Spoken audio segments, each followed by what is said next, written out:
Warrior Line, Soul Tribe, Assembly's live. So come subscribe, your soul's in trial or simply tied. Your soul medicine, it gets revived. The Warrior Line, Soul Tribe, Assembly's live. It's friendly vibes. Your soul medicine will give you life. You're a warrior, let's get this right. Warrior Line, Soul Tribe, Assembly's. When you look at this bill, the tax, the way they're going to tax us, it hits people making $40,000 or less per year the hardest.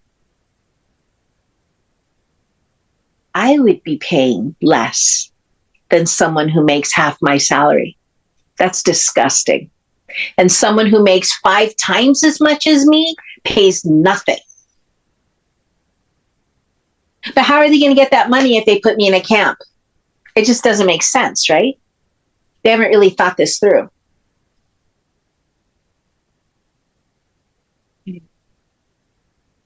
Yeah, well, here's my whole. I love how you always give us the details and the breakdowns, which we need. And as you always say, please go do your research and listen to your ignorant friend who just passing ignorance. Ignorance begets ignorance.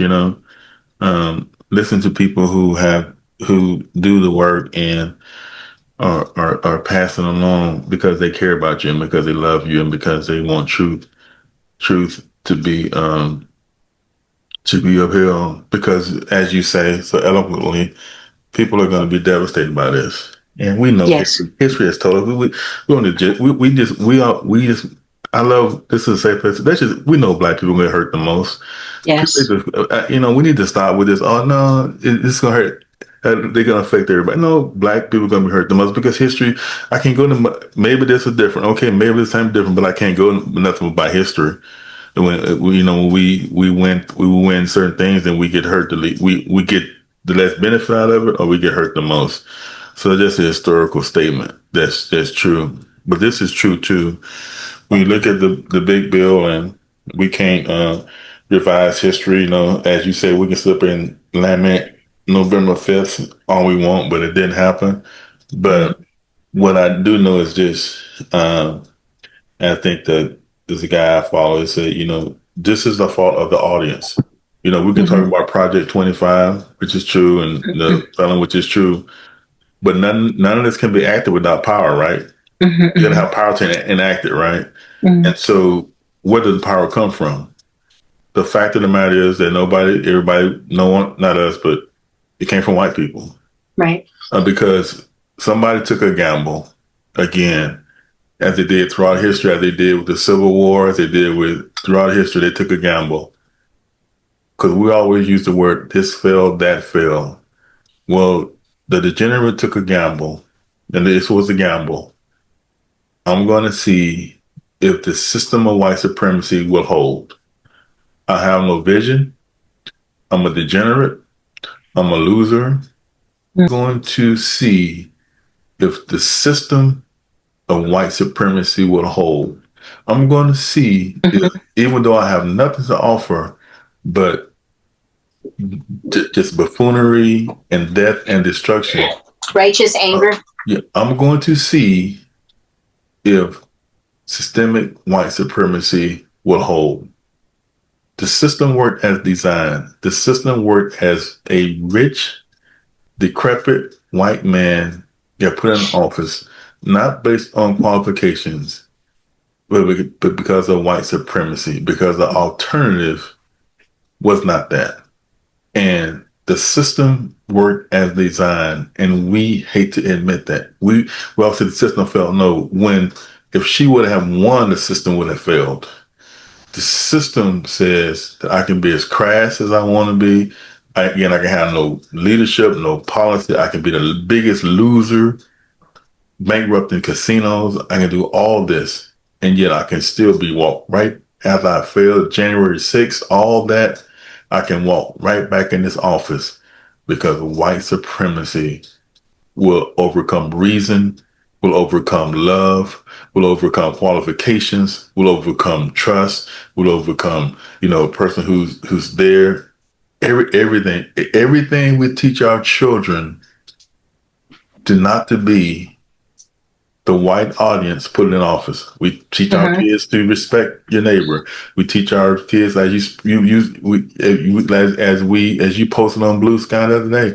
We teach our kids if somebody's hungry, give them something to eat. So my grandmother raised me, if your friend is hungry, share your meal with him or her. That's what I was taught. And don't be respectful. Respect the law. And if you think about it, everything that your parents teach you not to be, the white audience put it in office. So now we have to deal with the fallout. So now is in a situation where we have to say, pain is coming, just like the Civil War. The Civil War came, and several 100,000 people got killed. COVID came, and millions died. Well, the white audience, you can talk about looking stuff. They knew this time. Everybody knew what they was doing. Everybody knew. You seen January 6th. You not having, you just seen it. It was there. I watched it with my kids on TV. You seen all of it. You have no excuse. You did this on purpose. And so now the pain is coming, and not everybody wants to have revisionist history talking about, I regret this, I regret, it doesn't matter if you do. It doesn't matter what you, because we don't need to hear that. The issue is, what they don't like that I say is, you would do it all over again. Because if you're not a white supremacist, you would do the same thing. Because the other person on the ballot is still who she is. This is what people don't understand. Quit buying that stuff. Well, they don't. Because Kamala Harris is still a black woman.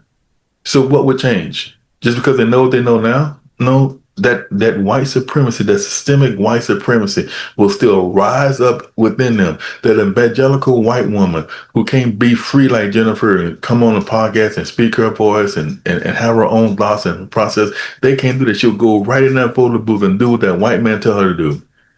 I know this. I've been around them. Now that's something I know. They vote for, if their husband tell them to do that, what they're going to do. And they'll do the exact same thing. They vote for white supremacy. Same white supremacy that wouldn't grant them bodily autonomy and access to jobs. They had to go under the DEI umbrella to even be considered, despite their qualifications. They couldn't get a job before that. They didn't get fair access. But white women, calling them a minority is almost a slap in the face. They benefit from white supremacy. Majority of them uphold white supremacy, and the bulk of them have white supremacist mindset because it was spoon-fed to them. So they have to do the work to unpack that actively, right? And so without us, where would white women be? But they don't care, because they know that at the end of the day, when they go to bed at night, even if they don't have the DEI initiatives, even if their right to medical care, whether it's abortion, birth control, hormone replacement therapy, mammograms, safe births, and I always like to close and say with hope, you better do everything that you can, because the power position is there. You can't, nothing can, you know what I'm saying? We can't change that. That's done. He is the president. He has the power. That's just the truth. What you got to do is, and what we want to leave with hope is say, you better take care of your family. You better take care of Jennifer is my neighbor. I'm her neighbor. I better take care of my friends, because what's happening now, you better lift your voice and call out these things and glad people stand the gap for you. But you better take care of yourself, because nobody's coming to save you. Right. Nobody is coming to save you. And that's why when you talk about danger for black people, we know nobody's ever came to save us. Lincoln didn't save us. We fought for our own freedom. Yes. Stop these tropes. Lincoln did not, he and I'm gonna do a third, but no, he didn't say it was we've saved ourselves, and we've saved this country, and we just got to have the stomach to to allow some bad things to happen to some people that, we even probably love and care for, that, that was apathetic. You talk about that 1.4%, but there's a lot of apathetic people too who are talking now too.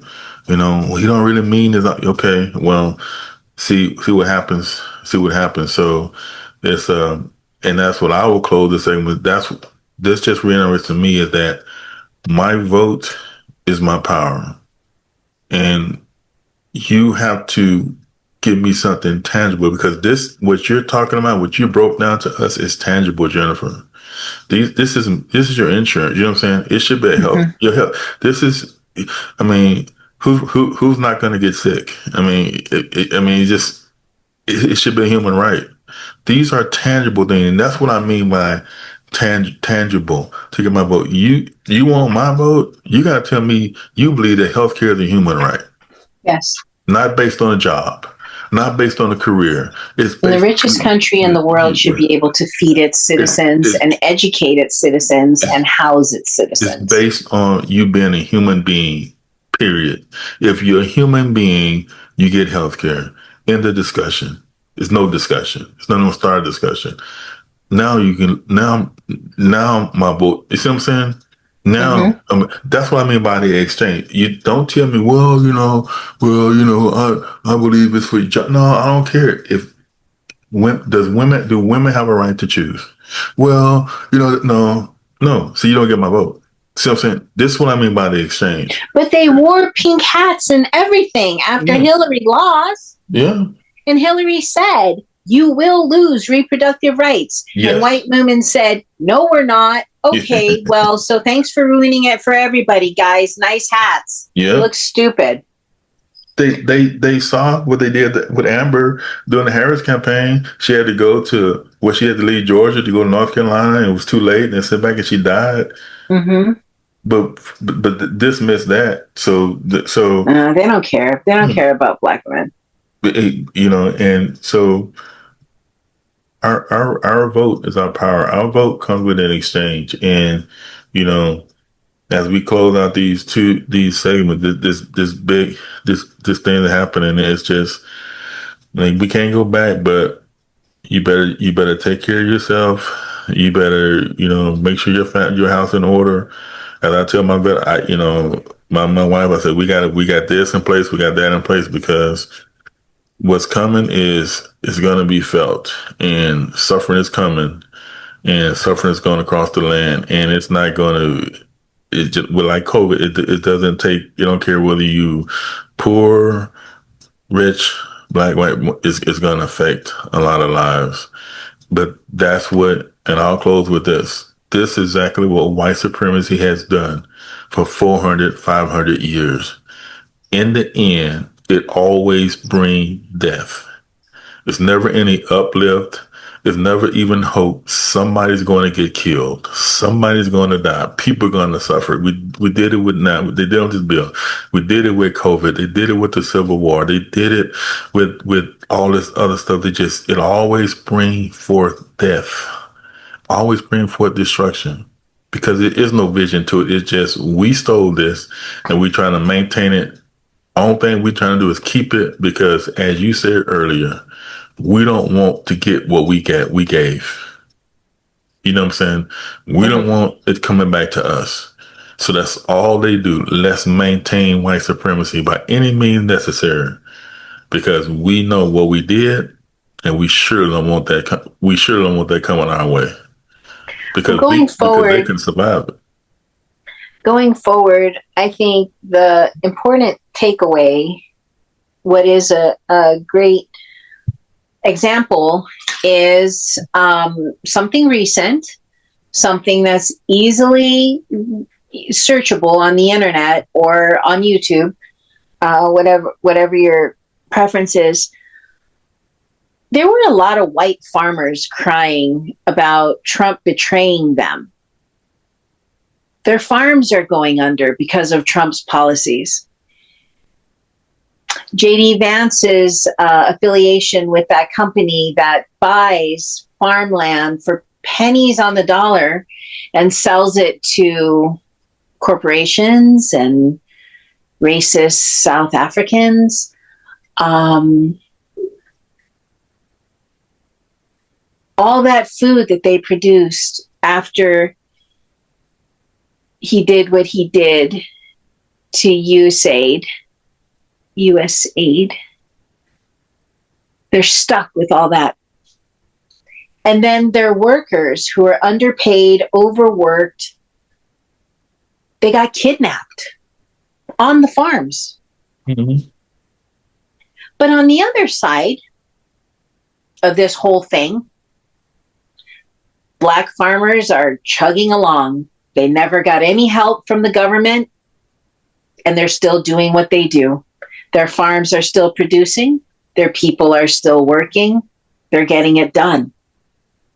Because Black farmers never had government subsidies for their failed farms. Black farmers didn't exploit undocumented workers.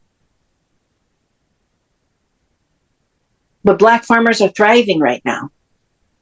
And I invite you to look it up. The reason I bring that up is because the one thing that we will always have within the Black community, our unity, our community building, our resourcefulness, our survival skills, these are things that were handed down generation after generation after generation after generation. We're going to be okay, even if we're in camps. We're going to be okay. We are not strangers to struggle. We are not strangers to starvation. We are not strangers to the inequality that this racist country always makes sure we get a double piece. But will the people who don't look like us be okay? Are they okay? Because they're crashing out right now. And they're focusing on the wrong things. And I'm watching it, and I just marvel at how wrong they can be in their wrongness and loud. Because their insistence that they know better. That's not what he meant. That's not what this is going to do. I'm voting my conscience. Great. I voted my conscience. I voted for harm reduction. But the harm is coming. And I know it's going to come for me harder than it will for my white counterparts. But I also know that I'm going to survive. I know that I'm going to be okay. Well, I wish a 9280 would stay. I hope we stick together. I hope this is each generation got to answer the call. We say we're not our parents, but our parents answered their call. We got to answer ours. And what would the answer be? Would the answer be for us to try to make this work, or say, you know what, we're 9280. We can watch this, and if it's not acceptable, it's not acceptable. We gotta quit. We gotta quit. The 9280 gotta quit calling ugly baby workable.